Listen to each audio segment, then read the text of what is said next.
आत्मनिर्भर भारत और corona virus lockdown से प्रभावित अर्थव्यवस्था के लिए पीएम मोदी की ओर से घोषित 20 लाख करोड़ के पैकेज के तीसरे हिस्से का वित्त मंत्री निर्मला सीतारमण ने शुक्रवार को ऐलान किया। वित्त मंत्री निर्मला सीतारमण ने कृषि और इससे जुड़ी गतिविधियों के लिए 11 नई कदमों की घोषणाएं की हैं। खेती से जुड़ी इंफ्रास्ट्रक्चर को मजबूत करने के लिए 1 लाख करोड़ रुपए का फंड दिया गया है। इसके अलावा किसानों को उनके उत्पाद की सही कीमत दिलाने के लिए 3 सुधारों का ऐलान भी किया गया है।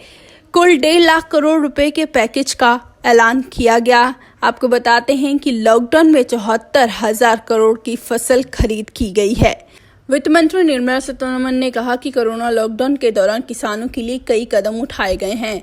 एएसपी के रूप में उन्हें 74,300 करोड़ रुपए खर्च किए गए हैं, तो पीएम किसान के जरिए उन्हें 18,700 करोड़ रुपए दिए गए हैं।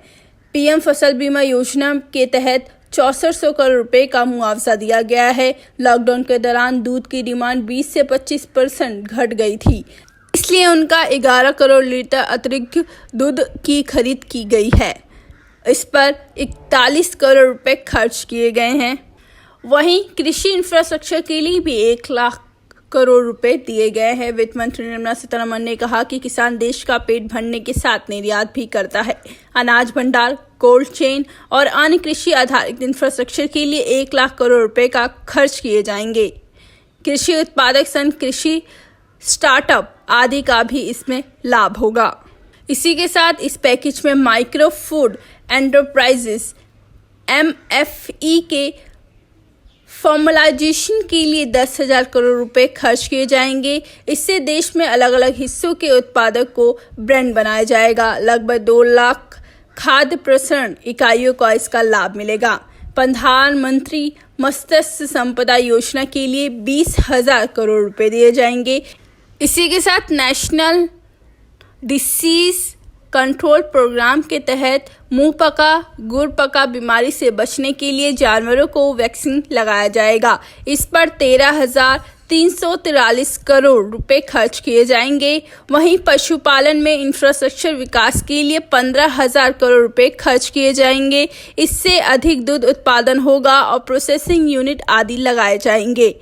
इसी के साथ इस पैकेज में हर्बल खेती के लिए 4,000 करोड़ रुपए खर्च किए जाएंगे। 10 लाख हेक्टेयर में ये खेती होगी। इससे किसानों को 5,000 करोड़ रुपए की आमदनी होगी। इनमें से 800 हेक्टेयर की खेती गंगा में दोनों किनारों पर की जाएगी। उसी के साथ मधुमक्खी पालन के लिए भी यहाँ पर 500 करोड़ रुपए खर्च किए जाएंगे। इससे 2 लाख मधुमक्खी पालन को लाभ होगा और उपभोक्ताओं को बेहतर शहद मिल पाएगा।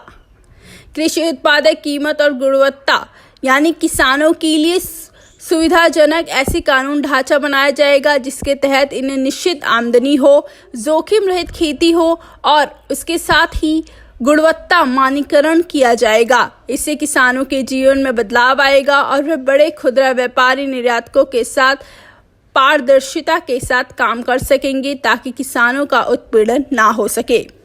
उसी के साथ किसानों के इस राहत पैकेज में उन्होंने कहा कि किसानों को अभी APMC लाइसेंस धारकों को ही अपना उत्पाद बेचना पड़ता है। किसानों को अपने उत्पाद की सही कीमत मिले और दूसरे राज्यों में जाकर भी उत्पाद बेच सके, उसके लिए कानून में बदलाव किया जाएगा। एक केंद्रीय कानून के तहत उन्हें किसी भी राज्य में अपना उत्पाद लेकर जाकर बेचने की छूट होगी। उसी के साथ आवश्यक वस्तु अधिनियम में भी संशोधन करने की बताया गया है। कृषि क्षेत्र में प्रतिस्पर्धा और निवेश बढ़ाने के लिए 1955 के आवश्यक वस्तु अधिनियम में बदलाव किया जाएगा। इससे किसानों की आय में वृद्धि होगी। किसानों को कम दाम पर उत्पाद बेचना पड़ता था। तिलहन, दलहन, प्याज, आलू को अनियमित किया जाएगा ताकि किसानों को लाभ मिल सके। आवश्यक वस्तु अधिनियम में संशोधन के बाद प्रसंस्करण करने वाले तथा मूल्य श्रृंखला के अन्य भागीदारों पर भंडारण सीमा लागू नहीं होगी। राष्ट्रीय आपदा, भूखमरी जैसी आपात स्थितियों में ये भंडार सीमा रहेगी। इससे पहले बुधवार और गुरुवार को उन्होंने MSME, नौकरीपेशा, टैक्स पेयर्स, किसान, छोटे व्यापारियों, फेरी वालों और प्रवासी मजदूरों के लिए राहत का ऐलान कर चुकी हैं। कोरोना संकट के अवसर कोरोना वायरस संकट को अवसर में बदलाव लाने के लिए पीएम नरेंद्र मोदी ने मंगलवार को 20 लाख करोड़ रुपए का पैकेज का ऐलान करते हुए देश के सामने आत्मनिर्भर भारत व महत्वाकांक्षी मिशन का ऐलान किया था। इसके बाद वित्त मंत्री निर्मला सीतारमण ने लगातार 2 दिन पैकेज का ब्यौरा देश के सामने रखा है। Bureau report, market times TV.